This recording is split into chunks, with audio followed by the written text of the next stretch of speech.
Começando com essa notícia quentinha da manifestação do ministro Fernando Haddad, que deve apresentar hoje ao presidente Lula um pacote de medidas para substituir a alta do IOF. Vamos ouvir a manifestação lá na frente do Ministério. Nós conseguimos, com 2 técnicos, um da Fazenda e um da Casa Civil, o Bruno Moretti estava presente e o Dario Durigan aqui da Fazenda, nós conseguimos apresentar ponto por ponto daquilo que já tinha sido sugerido por alguns parlamentares, dentre os quais os próprios presidentes das 2 casas, já com uma estimativa de impacto sobre as contas públicas, benéfico e estrutural. Ou seja, não é uma coisa para resolver 25, é uma coisa que tem impacto duradouro ao longo do tempo. E creio que hoje nós vamos ter uma reunião com o presidente da República bastante produtiva, porque nós chegamos a um entendimento, pequenos detalhes para serem arbitrados, de fato pequenos. Eu penso que o plano de voo está bem montado. Vamos todos hoje, antes da viagem do presidente, apresentar a ele todos os pontos. No fim do dia, ministro? Não deve ser no fim do dia, porque ele viaja, né? Hoje à noite. Então, nós vamos aguardar o chamado dele. Eu acredito que, no máximo, no começo da tarde. E isso depois daquela reunião de ontem, também à noite, né, com os presidentes da Câmara, Hugo Motta, e do Senado, Davi Alcolumbre. Exatamente. O Fernando Haddad ficou contra a parede, né, depois de lançar aquele pacote do IOF sem negociar antecipadamente com a Câmara, com o Senado, com o setor financeiro, com o setor produtivo e mesmo dentro do próprio governo. E depois de isolado, depois de muito abatido, de perder mais essa guerra, né, ter que recuar numa parte do IOF e ficar sob a pressão, com a faca no pescoço, para derrubar todo o pacote, ele agora está falando com mais firmeza, com mais, vamos dizer, otimismo. Ele agora estava muito otimista, dizendo que vai dar tudo certo, né? Essa reunião de ontem à noite foi com os presidentes da Câmara e do Senado, o Hugo Motta e o Davi Alcolumbre, e, como destacou hoje na entrevista, o próprio Haddad, também participaram a Gleice Hoffmann, que é a ministra da Articulação Política, que tem assento na Presidência da República, e os 2 líderes, os líderes José Guimarães na Câmara e Jacques Wagner no Senado, os líderes do governo na Câmara e no Senado, o que, segundo Haddad, nos dá respaldo político importante, né? Paralelamente a isso, porque vejam bem, o Haddad disse que vai conversar com ele falou até assim, vou respeitar o protocolo. Faltou dizer, desta vez eu vou respeitar o protocolo que eu não respeitei da outra vez, né, anteriormente, e por isso o mundo caiu na minha cabeça. Ele deveria ter dito assim, mas, enfim, ficou subentendido que agora ele vai respeitar, sim, o protocolo e ele vai apresentar para o presidente Lula, ainda sem hora marcada, mas ele tem a esperança de ser no início da tarde, porque o Lula vai para Portugal de noite para, em seguida, ir para a França. Na verdade, o destino dele é a França, ele fica até sexta-feira, dia 6. Chega aqui no sábado. Mas, enfim,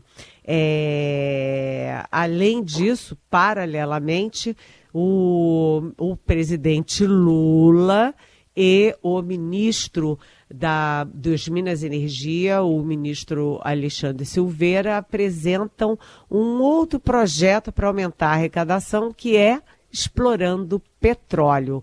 Lembrando que a arrecadação com o IOF estava prevista para 20 bilhões de reais neste ano de 2025. E nesse projeto do Silveira e do Lula, de exploração de petróleo, isso seria cumprido esse ano, 20 bilhões para esse ano e mais 15 bilhões para o ano que vem. Mas aparentemente são duas rotas paralelas, aquelas rotas que não se cruzam. E o importante é que o Haddad fala em medidas estruturantes, ou seja, não é para resolver o problema deste ano e no ano que vem ter que sair correndo de novo para resolver o problema de 2026.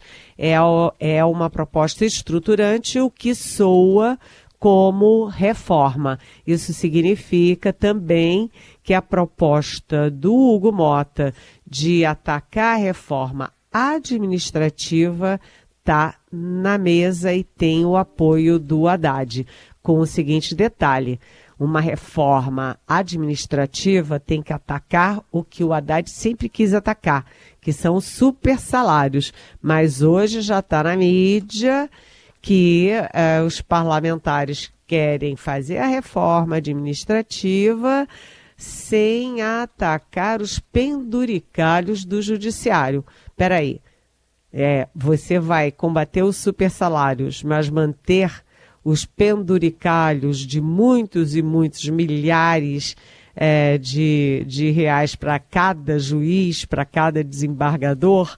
Olha, gente, essa conversa na Câmara e no Senado a gente tem que ficar de olho, porque tudo que é estruturante dá uma desestruturadinha no meio do caminho. Vamos ver o que eles vão fazer com isso. Bom, as medidas nas próximas horas serão anunciadas. Eliane, vamos já projetar para a semana que vem. O STF terminou ontem os depoimentos de testemunhas do núcleo crucial do golpe, tentativa de golpe em 2022. Agora, semana que vem, o depoimento dos réus, começa a fase de depoimento dos réus, entre eles o ex-presidente Bolsonaro, ali cara a cara com o ministro Alexandre de Moraes. Exatamente. Os depoimentos serão presenciais, com exceção do general Braga Neto, Walter Braga Neto, que continua preso desde o ano passado.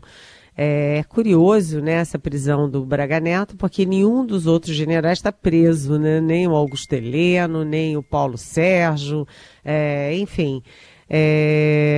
O Braga Neto continua preso, então ele será a única exceção que fará o depoimento por videoconferência. A explicação da PGR, da Procuradoria-Geral da República, e do próprio Supremo Tribunal Federal é que o Braga Neto, que foi, enfim, chefe da Casa Civil do Bolsonaro, foi candidato a vice na chapa do Bolsonaro, ele continua tentando obstruir ali as investigações, as provas, enfim, dificultar o julgamento. Mas esse núcleo crucial, que tem 7 pessoas, é claro que o mais importante deles é o Jair Bolsonaro, e vem aí os generais, tem aí o almirante Almir Garnier.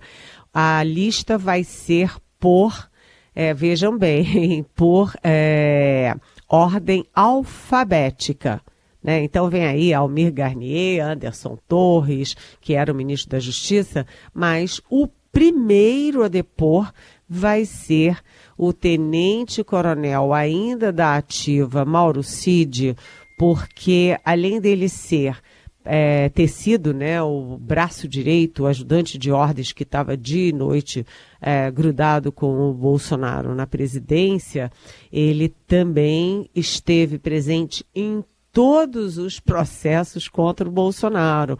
Ele foi o pivô na questão de, enfim, abocanhar aquelas joias da Arábia Saudita. Ele foi também pivô na questão de vender as joias da Arábia Saudita no exterior. Ele foi também o pivô na questão das vacinas, mas nada disso está nesse inquérito. Eu só estou mostrando a importância dele e, principalmente agora, porque ele é o delator.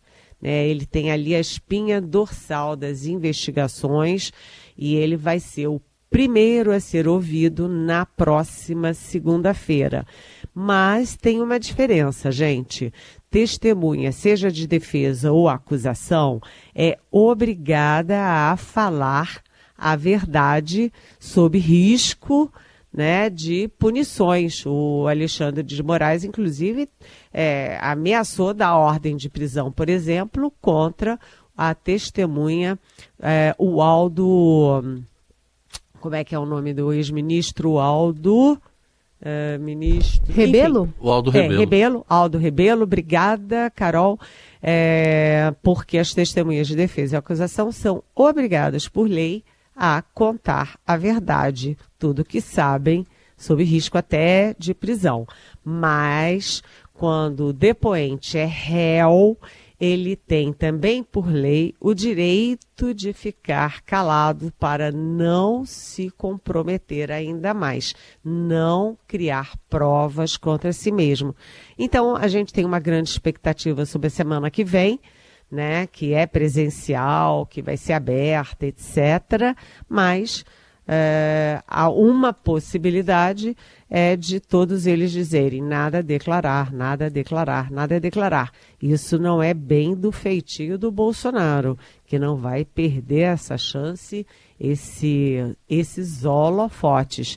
Mas, tecnicamente, é sim uma possibilidade, todos calados. Muito bem. Eliane vai seguir aqui conosco, aqui direto de Brasília. Eliane, você lembra que o nosso ouvinte, né, e comentou sobre esse assunto na visita que o presidente fez à China, dessa possibilidade, né, do governo chinês ajudar, entre aspas, o Brasil com alguma tecnologia na questão de segurança da informação. Em que pé está essa negociação? Bem, eu conversei com fontes da Casa Civil, do Ministério da Defesa, do Exército e também do Itamaraty, e isso está bastante avançado. A gente lembra que teve aquele bafafá todo no jantar do Lula com o Xi Jinping, quando a primeira-dama Janja se meteu a falar aí, botar o dedo na cara do Xi Jinping, cobrar a história do TikTok, que está sendo instrumento da direita, etc. E depois, para tentar corrigir a confusão que foi criada, porque, vem cá, não é papel da primeira-dama ou de ministro de Estado ou de qualquer assessor usar um jantar entre presidentes para botar o dedo na cara do presidente anfitrião.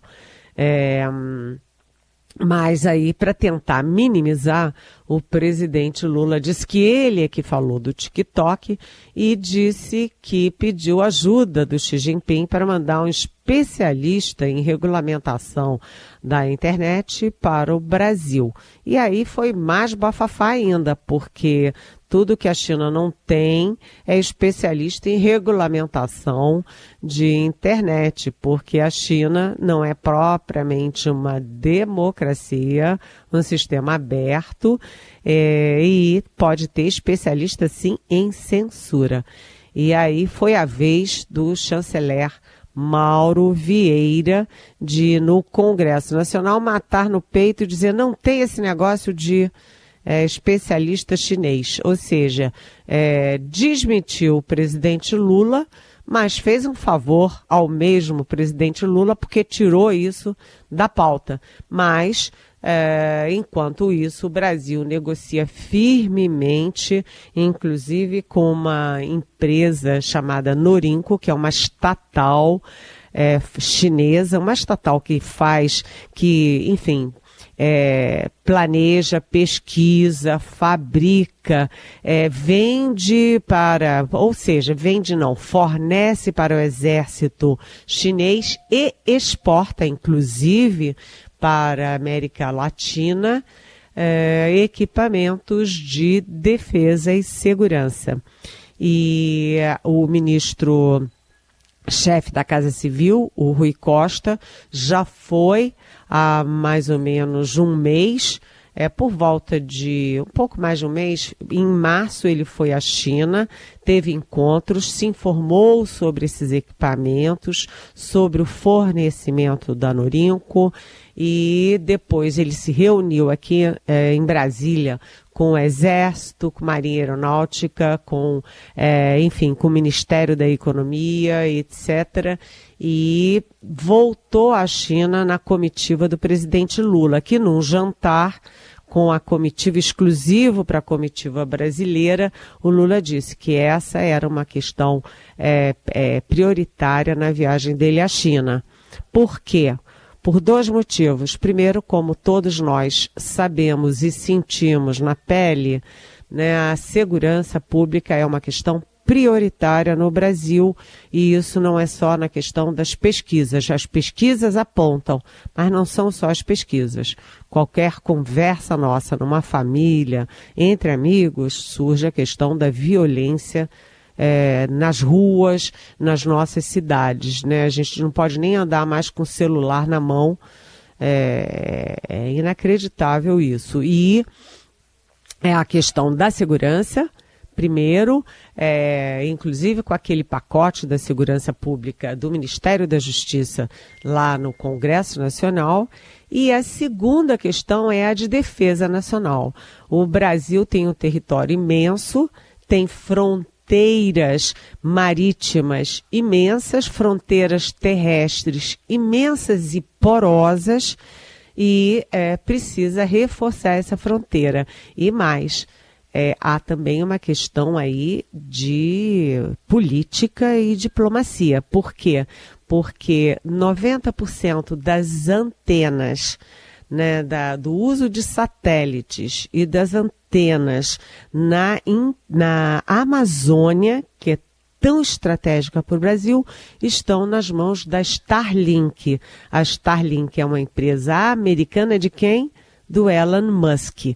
Tudo que o Brasil não precisa é o Elon Musk com 90% das antenas na Amazônia. Então, essa negociação com a China tem esse viés também. É o viés da segurança pública e o viés da defesa, e diversificando os nossos fornecedores, nossos parceiros nessa área. Só para concluir, uma questão que pode dar muito o que falar é que a China monitora os seus cidadãos. Então, nessa negociação está em jogo a questão da liberdade dos cidadãos, os direitos individuais dos cidadãos.